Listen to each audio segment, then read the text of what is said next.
अस्सलाम वालेकुम स्टूडेंट्स औज़ु बिल्लाहि मिनश शैतानिर रजीम बिस्मिल्लाहिर्रहमानिर्रहीम व बिहौली सदरी वयस्सिर अमरी वहलुल उक़दतम मिन लिसानी यफ़क़हू क़ौली वबिज़िदनी इल्मा वबिज़िदनी इल्मा वबिज़िदनी इल्मा। अच्छा जी, हम ऑटम 2024 का कैफ 6 का पेपर जो है वो सॉल्व कर रहे हैं जी। और मेरा नाम सऊद तारिक है। क्वेश्चन नंबर 2 से हम जो है बात को शुरू करते हैं। थ्योरेटिकल एरिया पे बात हमारी हो रही है जी। Autumn 2024 question number 2। बहुत ज़्यादा मुश्किल सवाल नहीं है। अच्छा, एक मैं बात थोड़ी सी शुरू में कर दूं कैफ 6 से मुतालिक कि भाई कैफ 6 एमएफए का जो पेपर है ना वो अल्हम्दुलिल्लाह बहुत ज़्यादा मुश्किल नहीं आता। ठीक है। इससे अब अंदाजा लगा ले जो इसका पासिंग परसेंटेज है वो 40s में 50s के आसपास घूमता रहता है, 50% के आसपास है।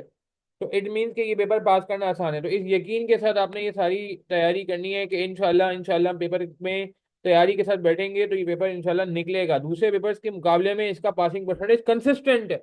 जब से ये पेपर पैदा हुआ है 2022 में नई स्कीम आई थी तो फिर ये पेपर आया था उस वक्त। तो उस वक्त से आप देखें कि इसका पासिंग परसेंटेज सेम ही चल रहा है तकरीबन। इतनी सारी अटेम्प्ट हो गई हैं, तकरीबन थोड़ा बहुत ऊपर नीचे होता है। ऐसा नहीं हुआ कि कभी ये 30s में गया हो, ऐसा नहीं हुआ कभी ये 20s में गया हो, ये नॉर्मली 40s और 50s में चल रहा है। ठीक है। डिस्पाइट द फैक्ट कि पेपर में वेराइटी काफी ज्यादा है मगर एग्जामिनर बहुत ज्यादा डिफिकल्ट बातें नहीं पूछ रहा। ठीक है जी। तो इस यकीन से हम स्टार्ट करेंगे। अच्छा, मेरा नंबर नोट कर लीजिए, कोई क्वेरी है, कोई कंफ्यूजन होती है तो भाई मैं व्हाट्सएप पे आपको इंशाल्लाह रिस्पॉन्ड करूंगा। व्हाट्सएप पे मैं लोगों के क्वेरीज का जवाब दे रहा होता हूँ। सऊद तारिक मेरा नाम है जी। चार्टर्ड अकाउंटेंट हूँ खुद मैं। और 10 साल से सीए की टीचिंग कर रहा हूँ। और वैसे जो है टीचिंग करते हुए अल्हम्दुलिल्लाह अल्हम्दुलिल्लाह 20 ईयर्स होने वाले हैं जी। मैं ओनी लेवल से ACCA पहले पढ़ता था मैं, बचपन से पढ़ा रहा हूँ जी। अच्छा, सवाल पढ़ेंगे। क्वेश्चन नंबर 2 पे बात करनी भी फिलहाल। टॉपिक पे वापस आते हैं जी। रिक्वायरमेंट है discuss how the implementation of centralised database intranet system. Intranet है, इंटरनेट नहीं है, इंट्रानेट है। टाइपो एरर नहीं है भाईजान ये। And advance communication tools could improve decision making efficiency eight EIL। Also discuss, also मतलब एक और सवाल शुरू हो गया है। Discuss any two potential impact that these technological changes could have on the EIL management hierarchy. Hierarchy किसे कहते हैं, क्या फर्क पड़ता है, इन सब पे बात करते हैं। पहले तो बात करेंगे सेंट्रलाइज्ड डेटाबेस क्या होता है। एक है सेंट्रलाइज्ड डेटाबेस, दूसरा है इंट्रानेट, तीसरा है एडवांस कम्युनिकेशन टूल। ये एडवांस कम्युनिकेशन टूल्स क्या है इस पर बात करते हैं। ये अभी मैं आपसे जो क्लास ले रहा हूँ ऑनलाइन, ये भी एक एडवांस कम्युनिकेशन टूल के थ्रू क्लास ले रहा हूँ आपसे। ठीक है ना। तो क्या एडवांस कम्युनिकेशन टूल है, इस पे बिल्कुल बात करते हैं। सवाल में हमने पढ़ा elegant interior EIL a well established company in the interior design and decor sector with over 3 decades of experience operates its head office in Lahore. Lahore में अपना हेड ऑफिस ऑपरेट करते हैं ये जनाब। आगे कह रहे हैं कि along with regional office in Islamabad and Karachi, multiple locations पे इनका बिजनेस फैला हुआ है and outlets in major cities of Pakistan, major cities across Pakistan. EIL has adhered to traditional business practices including manual distribution of information across its 3 level of management। Manual का मतलब क्या हो गया जी, वो पोस्ट के थ्रू, लेटर्स के through, strict office hours and mandatory physical monthly management meeting at the head office. भाई हर महीने जो है वो सबको ट्रैवल करके किसी एक स्पेसिफिक लोकेशन में आना पड़ता है मंथली मीटिंग के लिए। ये सारी इन्होंने जो है ना कहानी शुरू कर दी है जी। और स्ट्रिक्ट ऑफिस आवर्स, यानी कि स्ट्रिक्ट ऑफिस आवर्स का मतलब है कि अगर थोड़ा सा भी ऑफिस आवर्स के बाहर बाद में मेल रिसीव होगी, कोई पार्सल रिसीव होगा तो रिसीव नहीं किया जाएगा, वो नेक्स्ट डे चला जाएगा। इसके अलावा क्या कह रहे हैं, इसके अलावा कह रहे हैं these practice have resulted in inefficiencies particularly in decision making leading to competitive disadvantages. एक क्लाइंट है हमारा, वो कहता है इनवॉइस भी फिजिकल दो। अरे भाई ऑनलाइन का जमाना नहीं जी, मुझे फिजिकल इनवॉइस चाहिए। अब एक मेरी इनवॉइस अगर एक दिन डिले हो गई तो पेमेंट जो है वो मुझे बाद जाहिर सी तो बाद में मिलेगी। अगर वो कहता है जी नहीं हम आपको फिजिकली देंगे कोई डॉक्यूमेंट, तो फिजिकल अगर डॉक्यूमेंट दे रहे हैं मुझे देर से मिलेंगे तो अगेन कंपनी का नुकसान होगा, सामने वाली के उनका काम देर से शुरू होगा अगर मुझे ऑर्डर देर से भेजेंगे। तो ये सारे प्रॉब्लम्स है जो दुनिया में फॉलो हो रहे होते हैं अगर आप कम्युनिकेशन के जो मीडियम्स हैं उनको आप यूज नहीं करते अच्छे तरीके से। सवाल, डेटा सेंट्रलाइज डेटाबेस से क्या होगा, व्हाट इज सेंट्रलाइज डेटाबेस। तो मुझे पहले बताएं सेंट्रलाइज डेटाबेस क्या होता है। तो सेंट्रलाइज डेटाबेस क्या होता है।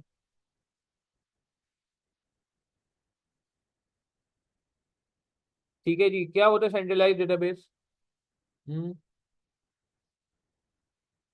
एक ही जगह सारी इंफॉर्मेशन आ जाए ना, एक ही जगह सारी इंफॉर्मेशन आ जाए, एग्री करेंगे। नहीं समझे बात को। देखें, हर बंदा अपनी अपनी इंफॉर्मेशन बना रहा है, ये सेंट्रलाइज नहीं होती, डिसेंट्रलाइज होती है। हर बंदा अपनी सेल्स रिपोर्ट बना रहा है। ठीक है, ये सेंट्रलाइज नहीं होता है, डिसेंट्रलाइज होता है। सेंट्रलाइज का क्या मतलब है, नाम से ही लग रहा है, नाम से ही लग रहा है। सेंट्रलाइज का क्या मतलब है, बिल्कुल। डेटाबेस क्या होता है, जहाँ डेटा स्टोर होता है ना। तो सेंट्रलाइज डेटाबेस क्या है, a database a system, database कह लें, सिस्टम कह लें, that stores all data in one place.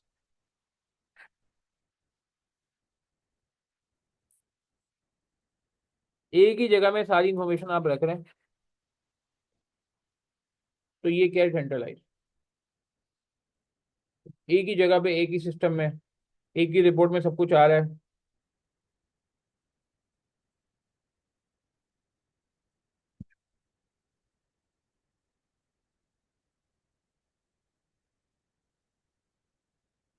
अब इससे मुझे बता दो, इससे फायदा क्या होता है, इससे डिसीजन मेकिंग कैसे इंप्रूव होगी? सोचो, शाबाश। हम्म। इससे डिसीजन मेकिंग कैसे इंप्रूव होगी भैया?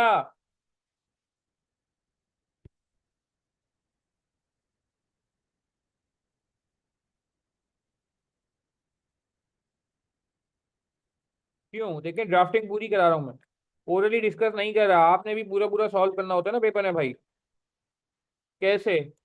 सेंट्रलाइज डेटाबेस है, जब सारा डेटा एक जगह जमा हो जाएगा तो लोगों को वेट नहीं करना पड़ेगा, हर बंदा अपनी रिपोर्ट पहले बनाए और फिर आगे पहुंचाए। इसमें बहुत टाइम लगता है। सारा डेटा एक ही जगह जमा हो जाए, ऐसा सिस्टम लगा लें। जैसे आपने नाम सुना ईआरपी का, सैप का नाम सुना, SAP सैप। ओरेकल का नाम सुना है आपने? ठीक है, ये दुनिया में यूज हो रहा होता है। सारा डेटा एक जगह सेंट्रलाइज के लिए है, इंटीग्रेट करने के लिए, इंटीग्रेटेड भी कहा जाता है। तो सबसे पहला फायदा ये होता है, रियल टाइम डेटा आपके पास अवेलेबल होता है।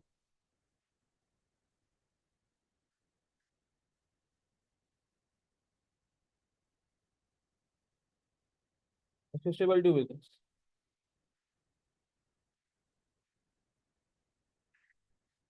ठीक है जी।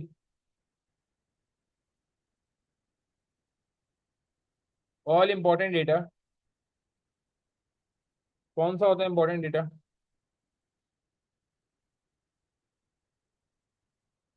Related to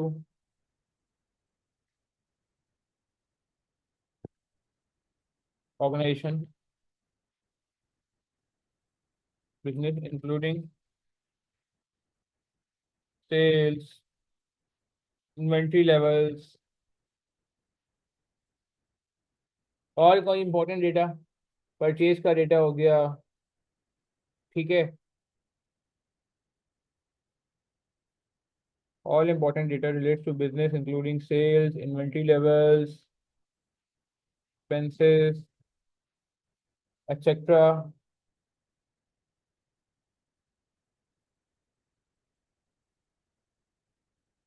constantly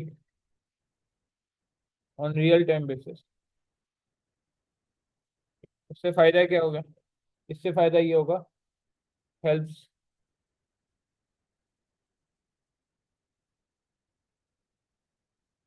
management. Management को फायदा ये होगा कि भाई डिसीजन मेकिंग इन्फॉर्म्ड हो जाएगी। Quick and informed decision. सबको पता है क्यों डिसीजन लिया गया, किन रिपोर्ट्स की बेसिस पे लिया गया, किन स्टैट्स की बेसिस पे लिया गया। क्योंकि सेंट्रलाइज का मतलब है सबके पास अवेलेबल है वो। ठीक है जी। तो दूसरा फायदा क्या हो जाएगा? Data consistency. क्या मतलब हुआ? देखें, हर बंदा अपने साइज स्टाइल से रिपोर्ट बनाएगा ना, तो प्रॉब्लम होगा। देखें, कॉस्टिंग के पेपर में, MFA के पेपर में प्रॉब्लम ही एग्जामिनर को भी आता है कि हर बंदा अपने फॉर्मेट से काम करता है, क्योंकि कोई सेट फॉर्मेट नहीं है। तो सेंट्रलाइज डेटाबेस होगा तो फायदा ये है कि आपके पास एक सेट फॉर्मेट में इंफॉर्मेशन होगी, चाहे वो कराची से आ रही हो, चाहे लाहौर से आ रही हो, चाहे इस्लामाबाद से आ रही हो। ठीक है ना? तो ये एक एडवांटेज हो जाता है। सही है। Data sets from all locations,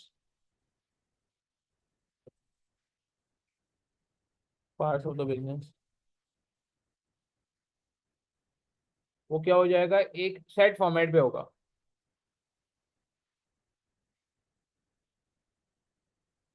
consistent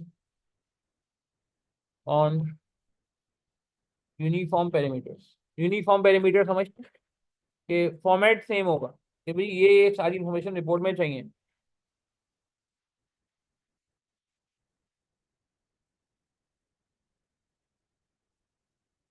therefore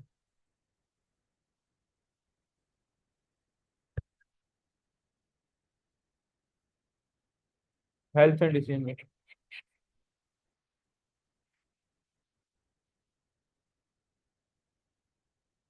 ठीक है जी।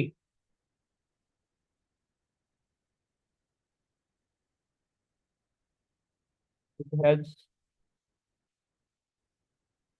at same level of information, helps to ensure, जब सबने सेम पैटर्न में रिपोर्ट बनानी है, सबने सेम इंफॉर्मेशन प्रोवाइड करनी है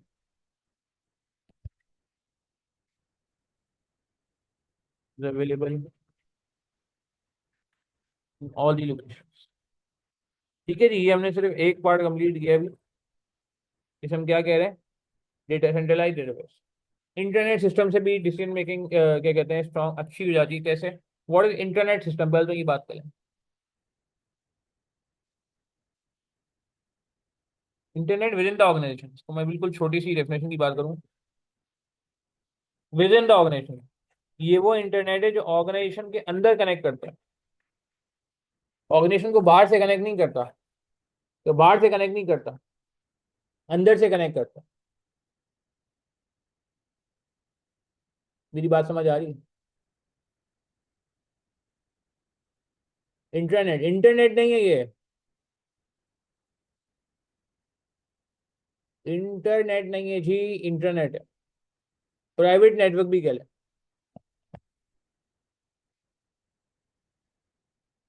इस प्राइवेट इंटरनेट ऑफ ऑर्गेनाइजेशन।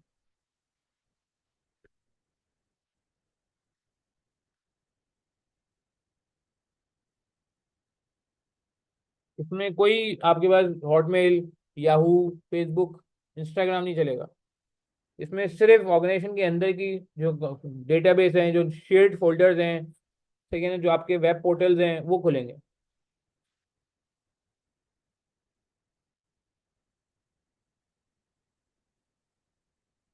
ठीक है जी, it is a private network.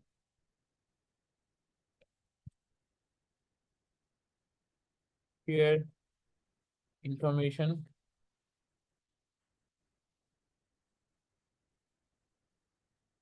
Locally within the organisation.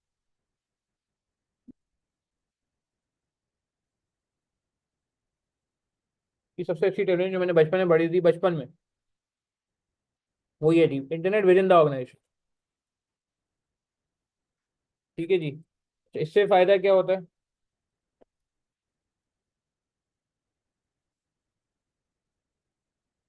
थोड़ा ज्यादा लिखवा रहा हूँ मैं, ताकि पेपर में अगर कुछ कम भी याद रहे तो काम चल जाए। डिसीजन मेकिंग इंप्रूव हो जाती है।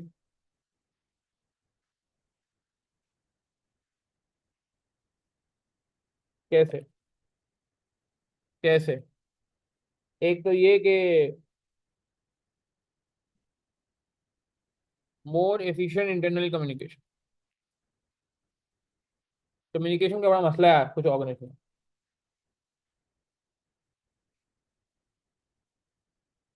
कुछ सर्कुलर प्रेजेंट करना है, कोई इंफॉर्मेशन देनी है, कोई नोटिफिकेशन भेजना है, तो बहुत फास्ट होता है इंटरनेट से। ठीक है जी। Streamline and एक्सपीडिएट्स। एक्सपीडिएट समझते हैं? Accelerate information distribution within the organisation.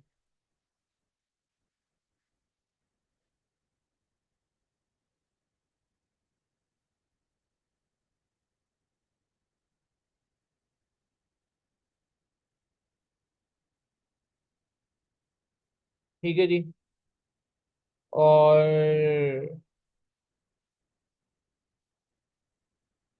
ज़्यादा जल्दी से जो है ना, क्या कहते हैं, इंफॉर्मेशन डिस्ट्रीब्यूट हो जाती है।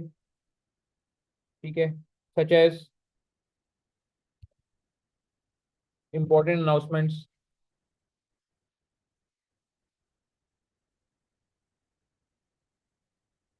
और कोई हॉलीडे वॉलीडे आ रहा है, वो बता देंगे आप। Promotional updates, promotional campaigns.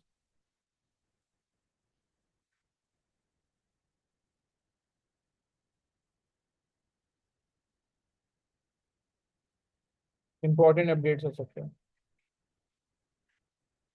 Holiday वगैरह की इन्फॉर्मेशन भी इंटरनेट पे आती है, जहाँ ऑर्गेनाइजेशन का ज़्यादा इंटरेस्ट होता है। सब छुट्टी आ रही है भाई, सब छुट्टी आ रही है। ठीक है। कोलैबोरेटिव वर्क इन्वायरमेंट,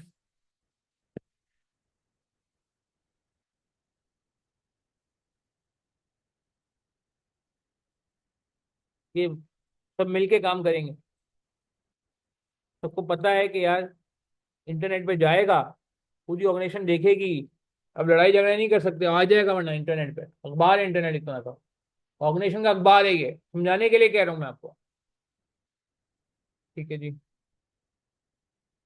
कुछ लोग ये भी हो, जैसे नहीं होता कभी आपने यार मतलब स्कूलों में कभी आर्टिकल वो बनाया, न्यूज़लेटर, न्यूज़लेटर बनाया, क्या होता है पूरी स्कूल में छपता था ना यार। तो आपकी कोशिश होती थी कि यार न्यूज़लेटर में कोई ऐसी चीज आए जो इसमें हमारा कारनामा हो। डिफरेंट क्लासेस मिलके काम करती थी, 9 क्लास 10 क्लास के मिलके काम करिए कि यार हम मिलके जरा एक अच्छा सा कोई जो है ना आर्टिकल लेके आएंगे, कोई अच्छा सा कोई स्टोरी प्ले लेके आएंगे उसमें पब्लिश करने के लिए, न्यूज़लेटर में कोई अच्छा सा कोई इंटरव्यू किसी का लेके आएंगे बाहर से। तो लोग कोलेबोरेटिव तरीके से काम करते हैं। ठीक है ना। तो डिफरेंट लोकेशंस की टीम को भी क्या कहते हैं इंटरेक्ट करने का मौका मिलता है इंटरनेट के थ्रू, इंटरनेट के थ्रू।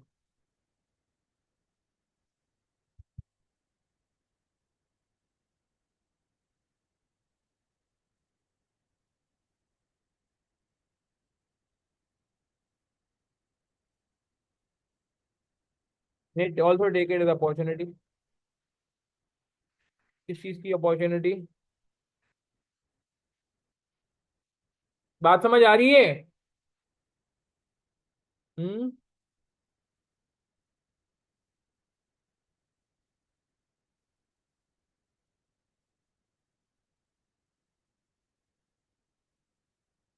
कंट्रीब्यूट।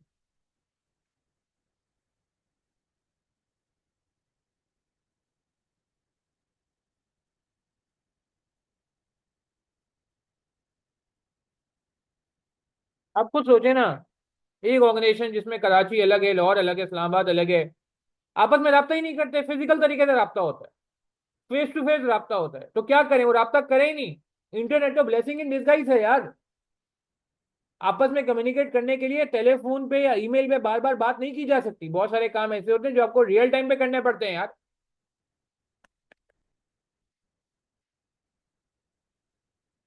अच्छा जी, और क्या था एडवांस कम्युनिकेशन टूल, ये तो बड़ा इंपॉर्टेंट।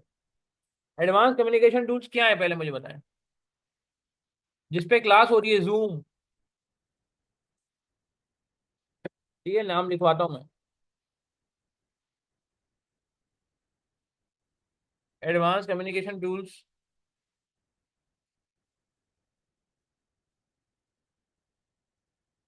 सच एज जूम। एक और सॉफ्टवेयर था Teams, Microsoft teams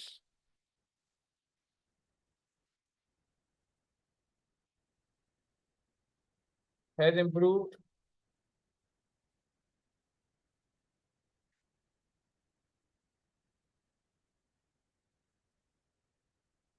over past few years. क्या क्या क्या फायदा हुआ मुझे बताओ, क्या फायदा हुआ? फ्लेक्सिबिलिटी आ गई ना यार, फिजिकली जाने की जरूरत नहीं।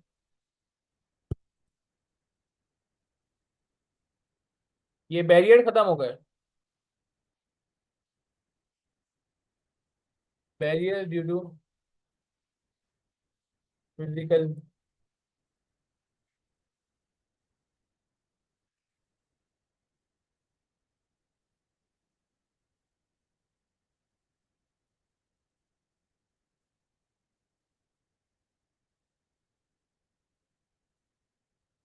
Meeting can be done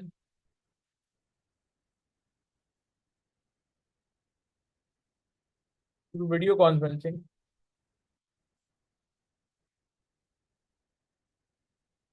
without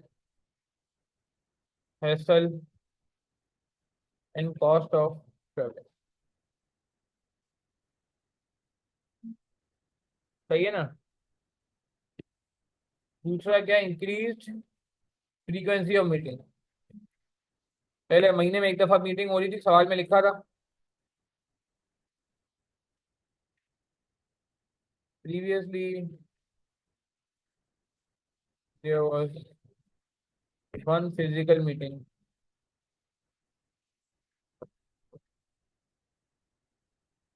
every month as mentioned in the question से कनेक्ट भी करें ना।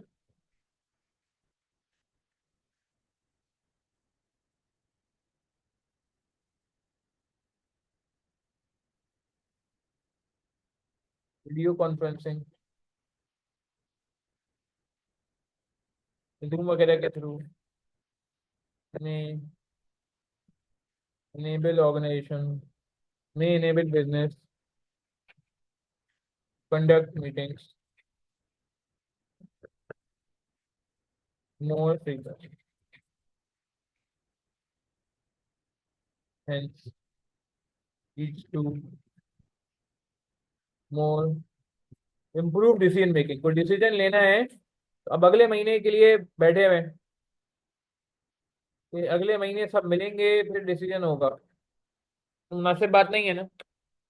ऑनलाइन मीटिंग करें, खत्म करें कहानी को, आगे बढ़ाएं यार, और क्या।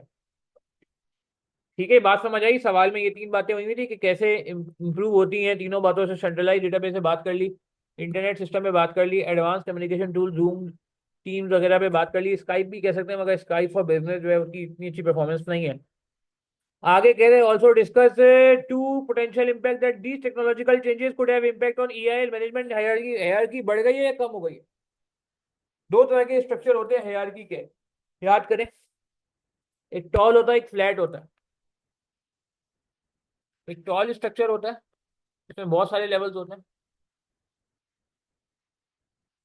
और एक फ्लैट स्ट्रक्चर होता है, इसमें कम लेवल्स होते हैं। तो क्या हुआ है, आईटी ने क्या किया है, टॉल कर दिया है या फ्लैट कर दिया है? मेरे ख्याल से तो अब ज्यादा मैनेजर लेवल्स की जरूरत नहीं है यार, इतनी तेज कम्युनिकेशन हो रही है, ओनर तक पहुंचना ज्यादा मुश्किल नहीं है। पहले सीढ़ियां थी ओनर तक पहुंचने के लिए, पहले वो उसको देगा, वो लेटर उसको जाएगा, फिर उसको जाएगा, फिर उसको जाएगा, फिर अब तो ईमेल क्या, बल्कि अब इतने एडवांस कम्युनिकेशन टूल आ गए, तो ये आपको अब इतनी लेयर्स की जरूरत नहीं है मैनेजरियल लेवल पे। ठीक है ना, मैनेजरियल लेवल्स के इतने लेयर्स की जरूरत नहीं है।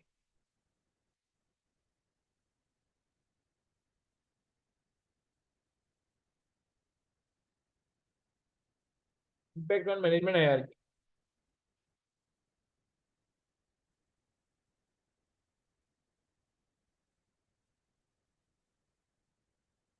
इम्पैक्ट ऑन मैनेजमेंट है यार।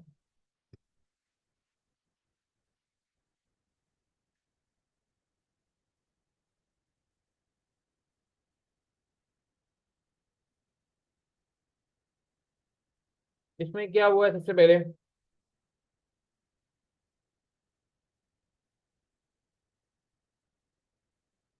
फ्लैट है यार, move towards flat,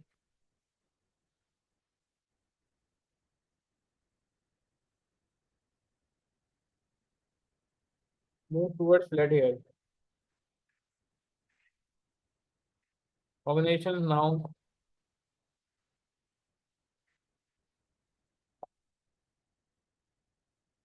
don't need,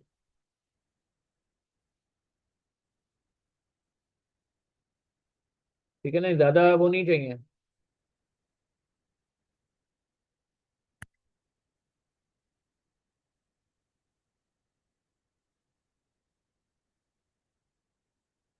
as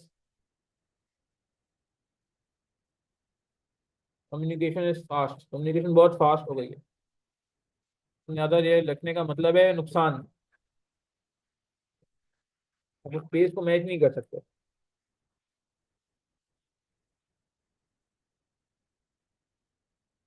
ठीक है, और जिस तरह से आजकल ऑर्गेनाइजेशन तेज हो गई है, टेक्नोलॉजी की वजह से डेटा आ गया है, further access to real time data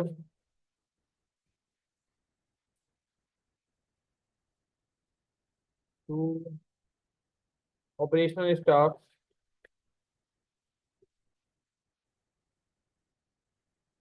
courses, quick decision making. By then hence you managerial level. नीचे के लोगों ने डिसीजन लेना है भाई, नीचे के लोगों ने डिसीजन लेना है, नीचे के लोगों ने डिसीजन लेना है, क्योंकि अब इतनी तेज फास्ट हो गया है, पेस अप हो गया है कि तो नीचे के लोगों ने डिसीजन मेकिंग करनी है, तो फिर ऊपर इतने लोगों की जरूरत नहीं है। ठीक है जी। और उससे यार ये मार्क्स के 6 थे, हमने ज्यादा लिख दिया, बहुत बहुत ज्यादा लिख दिया। चलो खैर, पेपर में कुछ ना कुछ तो रहने बैठ जाएगा ना।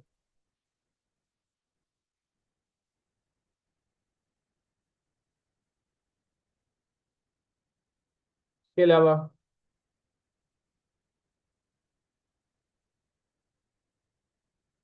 Change in management rules.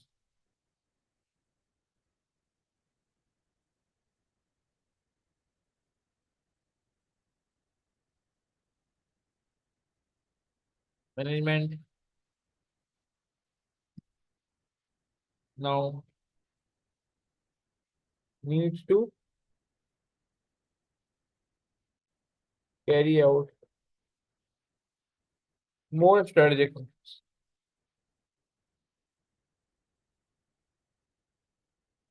rather than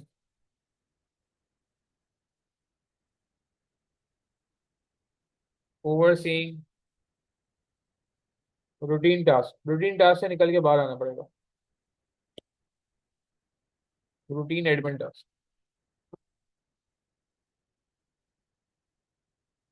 ठीक है जी, चले, मेरे ख्याल से बहुत हो गया। और इंक्रीज अकाउंटेबिलिटी लास्ट,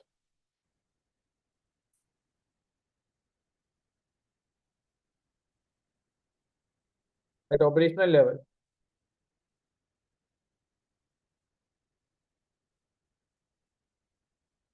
सही है ना।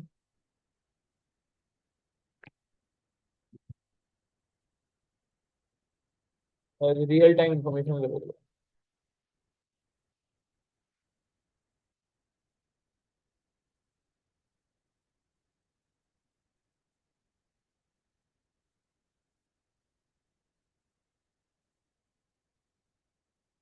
ठीक है भैया। चलिए, तो क्वेश्चन नंबर 2 अलहमदिल्ला हमारे खत्म किया। आप एक दफा देख लें, कोई सवाल है, कंफ्यूजन है, पूछ लें, वरना मेरा नंबर मौजूद है, इस पे भी कांटेक्ट कर सकते हैं जो लोग रिकॉर्डिंग से रेफर। तो नोट करना है, स्नैपशॉट लेना है, ले लो। लिखेंगे तो ज़्यादा बेहतर है, पेपर में भी लिखना है अपने, खाली स्नैपशॉट लेना है तो भी।